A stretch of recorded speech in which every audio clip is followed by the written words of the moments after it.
Salam alaikum, bonjour, bonsoir. Makanaki de Djelo Makanaki. Nga foli be malien bela jeli. Malien munu be awo munu be kofe nga foli ba bela jeli. Ala ke jamana in basigi. Ala kan be kelema. Video dama kungurun ndron de do ate jean quoi. Ka bo ka adresser malien bela jeli na Mali autorité.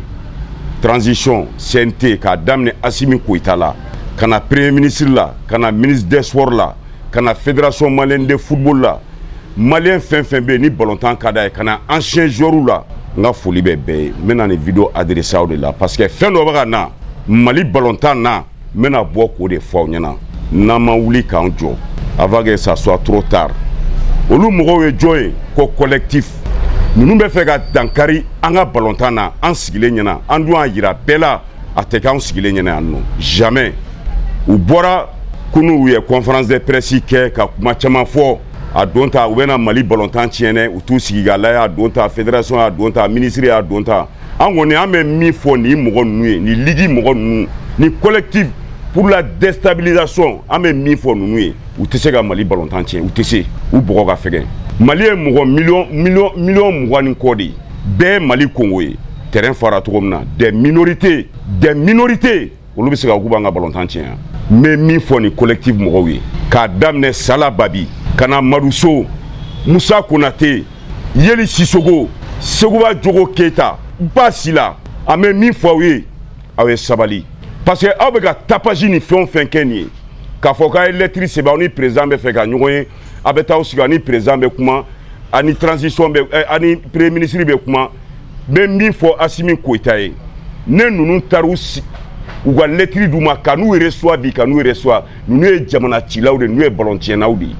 nous te fo no fo wi ga propre intérêt wi nege ga baba général baba ala ke hinala ka kele fo ibega re nana ko baba kan y présenter bobo de nyogo no fe badie la fédération mokola sur le championnat ba ta nyema coupe du Mali ba ta nyema Mali équipe nationale ba gagner bientôt tournoi cadre équipe nationale cadre binabo junior binabo senior binabo espoir binabo kama siga nga ballontan tient tout la numbolo nous me munaka usigi ka mogo blaka mogo toko tient a donta bota ko fédération dota di war fena état ga war de be fédération quoi ni mogo be fenge go FIFA de ba ko aka mune bola nous fin fleni nous be fédération ga teme ni be segwa rek me fédération kono segwa aseraro la me boamba fo parce que anga ballontan atna tient mogo chinyana segwa me fédération kono segwa ni bavier nu e baraka nyogon fait pendant 3 ans élection to est sans qu'il il démissionnera ne bolondi démissionnera il tara fara collectif mogo nous collectif mogo ne nous kele segwa rek kama mamna segwa be fédération ngo parce que anga ballontan te tient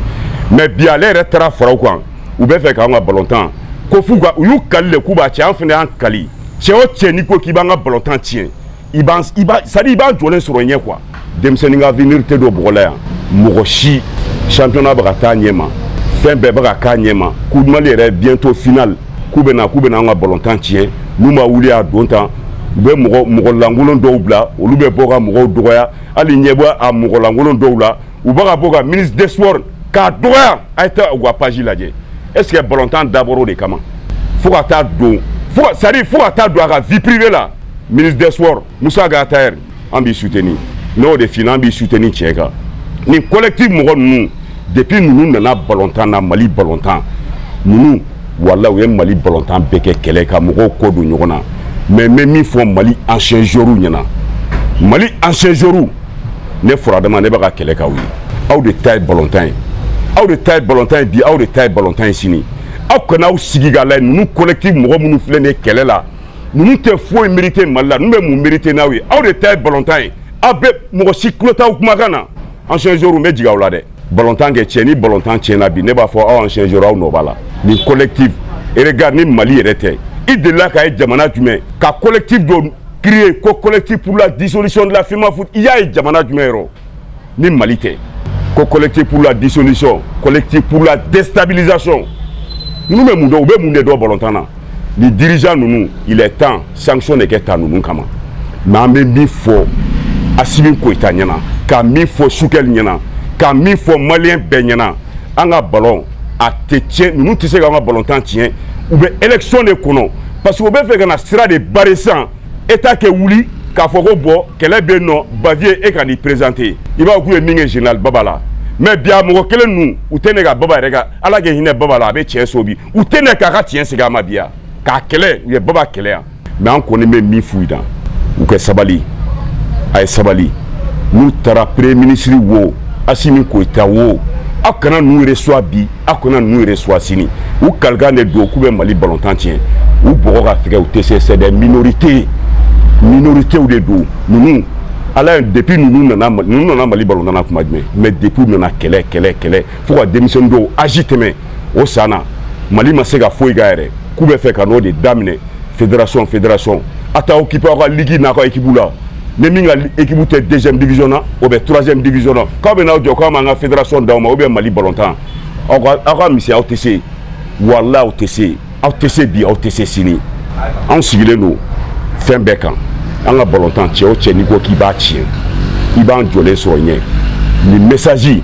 ngeleme ka adresser Mali autorité là ka damne président la transition na kana premier ministre là kana santé là Malien Bella Djeli, amanga ballontan amba soutenir, ambe fédération soutenir, kafo FIFA ni kafoué, fédération malienne de football, amba soutenir bi, amba soutenir sini. Moko shika na segatiga kenna. Nous bora ku banga ballontan tien, nemi bora la baby sigala. Ni collectif ne juluba bla dinga kono. Mutu wara lié juluba kofoué la, oure ka propre intérêt. So ni collectif moko kelente, a moko kelente. Nous be conférence la mi e jolbisi wallahi a kelen tula ne be ni bedon shine am dalay ne bu don bi mu do sini ni shite jolbisi nous rallier joluba ko parce que baro force be joluba la joluba est équipe bae pour que ga joluba bla kelen ngono no de fouina il est temps fin no sera fube sirini danade en jolbisu bi en beneno nous jolbisu tebi ali joluba ga championnat ka ke champion yo kuma munu fo aklo ya meon nous te fait nous collectif nous te fait ali joluba ke champion nous sans bege ga joluba kelea ko joluba ka tout rallier joluba ko parce que ko joluba force ba la équipe bado mais en tout de temps douma tuni nous dirigeants nous be sanctionner de suspend d'abord Mali ballontan ko là en fait wuli lendo de kan nous be c'est bon Mali ballontan ko là en be FIFA saisi en regarde association to là nous be suspend ka ku c'est moi la peu même magana ki de afo jolu sous tête sini Mali ballontan juwa de be kono ka tien pour que ka fo ku be sera barré fédération nya élection na bavier nya kan présenter mingera babala au teke au beba présenter de nemi gaina ou de élection était boycotté bi a te boycotté sini ballontan était boycotté bi a te boycotté sini amanga transition ko to mina amanga football fene soutenir teni au de do ka fo malien Bella Djeli na anga tugu tien ko anga tu anga ballontan ko anga tugu démission no avenir ko en ce jour a fele ke wuli en paix de be fara ngonga kan nous dirigeants nous kan nous kele ou c'est bon Mali ballontan na au ancien jour au va mériter bi au va mériter sini nous ennemis du football malien de nous c'est les ennemis du football malien nous dokera ça ok mene bouloni yoro la ko fo malien de be jero ka Bella Djeli fo ne toge Bassirou Koulibaly mais chama men wole ko le grand Chelsea ni ya on sigira bi kamina ne video nge amaga fo ka mo fo maliko fo jamana ko bon ni ye Mali tabi ko Mali fenyanamo balonda ye fenye Mali kono bi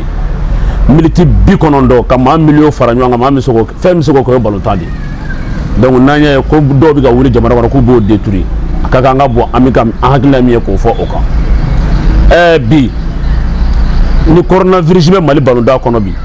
sala babi e Mali balonda coronavirus e ado de na fora temene mingira kola ala ka hinala e sala babi wulela kola ka nugu ko boy ko may baba nana ko may bavier ni mindara élection na ku ya yere ka ko collectif majorité autara élection kenaka ala yo che bangi bewi sala asrabi fana ka hakili soro baba no ko ma be kumusuko kinize na numaze do iretala e ko bi ko balonda be yoro mino be ga wardo balontano ne yo kuma fo o koro yi matumutu ko mufle mo ye matumutu ko jati na fora bi tumutu wana région bilibili tumutu fɛn min ye jamana in kɔnɔ bɛɛ b'a dɔn Mali championnat ko tumutu équipe kelen tɛ Mali championnat na e dun ye tumutu ligue président ye o bɛ se ka langale cogo di o kɔfɛ i ko i ye JA min président ye JA bɛ deuxième division na ɲinan san joli i ma se k'o ta yɔrɔ si donc o la bi bi na an bɛ min fɔ jamana ɲɛmɔgɔw ɲɛna a bɛ budala kɔnɔ ko jɛgɛ ta kun ye ale balo kun ye jɛgɛ ma t'i baloli kama dɛ ninnu ka nin ɲuman ka ye ka papier min bila ka taa di aw ma Asimi wallahi Java b'a kɔnɔna na Java in tɛ dɔwɛrɛ dɛ u ni politikima dɔw de bɛ ɲɔgɔn fɛ ko ka se ka mankan wuli Mali transition contre la a mankan bɛ wuli yɔrɔ jumɛn balonda sitana parce que min fɔ a ɲɛna politikimaw mɛnna IBK nafaw ma se a kɔrɔ mais balonda nana don IBK ko kɔrɔ don ma a y'a yɛrɛ ta donc o la wuli mɛ ni o système de ye bon ne b'a fɛ ka min fɔ aw ɲɛna bi n'a ninnu dara ni papier ye a y'a minɛ nka a k'a fara k'a fili b'a fɔ ye k'a ka baara kɛ anw de sigi kun ye yan nɔ bi ka Mali balonda soutenir anw da tɛ Baviye ko ye anw da tɛ Sale Babi ko ye mais ni cɛw cɛ wulila k'i bɛna Mali balonda jigi dingɛ kɔnɔ hali ni ka bɔ ni Udu kɛlɛ an mi kɛlɛ donc o la ne tɛna kuma jɛnya n bɛ fɛ ka min fɔ jamana ɲɛmɔgɔw ɲɛna o de ye nin ye n'aw ko Mali den bɛɛ ka bɛn a ko Mali ka taa ɲɛ Mali balonda dun ye fɛn dɔ ye bi ni balonda tiɲɛna o ye Mali fɛn bɛɛ tiɲɛnen ye n'i taara Mali balonda yɔrɔ la bi i bɛ taa sɔrɔ maa hakɛ min bɛ balo balonda na jinimere feerela dɔ bɛ yen a b'a ka nasɔngɔ sɔrɔ balonda nɔ dɔ bɛ taa parigine kɛ o b'a ka nasɔngɔ sɔrɔ balonda nɔ hali papier dɔw bɛ papier fara ka taa u sigi a sanfɛ dɔrɔmɛ 5 dɔrɔmɛ 10 u b'u ka musaka sɔrɔ o la donc ni mɔgɔ dɔw wulila k'u bɛna Mali balonda jɔ an k'an sigi k'o lajɛ an t'a sigi k'o lajɛ ne tun b'a fɛ ka min fɔ ka da o kan o de kun ye nin hakɛto b'a ka sallallahu Muhammad